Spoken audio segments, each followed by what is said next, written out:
Coffee with Karan programme ట్రెండీగా మారడానికి కారణం ఆ ప్రోగ్రాంలో సెలబ్రిటీలు ఏమాత్రం మొహమాట పడకుండా ఇన్నర్ వర్షన్స్ ని వినిపించడమే.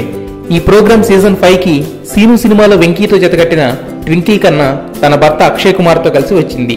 ట్వింకిల్ కన్నా మామూలుగానే టూ ఫాస్ట్, పైగా కరణ్ క్లోజ్ ఫ్రెండ్ కూడా కావడంతో ఏదో ఇంట్లో మాట్లాడేసినట్టు డబుల్ మీనింగ్ జోక్స్ ని డైరెక్ట్ మీనింగ్ వచ్చేలా అలవోకగా వేసేసింది. కరణ్ నవ్వుతూ బాలీవుడ్ స్టార్స్ కాన్ హీరోలతో పోల్చితే అక్షయ్లో అదనంగా ఏముంది అని అడిగితే కొన్ని అంగుళాలు మాత్రమే అంటూ షాకింగ్ ఆన్సర్ ఇచ్చింది.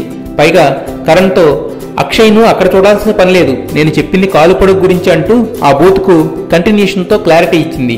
ఈ జంట ఇద్దరు బాగా జోవియల్, పబ్లిక్ లో ఉన్నా పెద్దగా పట్టించుకోరు. అందుకే ఇంతకు ముందు కూడా మెన్ ఫ్యాషన్ షోలో జీన్స్ వేసుకుని ర్యాంప్ మీద నడిచిన అక్షయ్ భార్య దగ్గరకు రావడంతో ఆమె అతని ప్యాంట్ ని అన్బటన్ చేసింది. దాంతో ఈ జంటపై కేసు కూడా నమోదైంది. అయినా కూడా పబ్లిక్ లో వీళ్ళ బోల్డ్ యాక్టివిటీస్ కి మాత్రం సెన్సార్ లేకుండా పోయింది.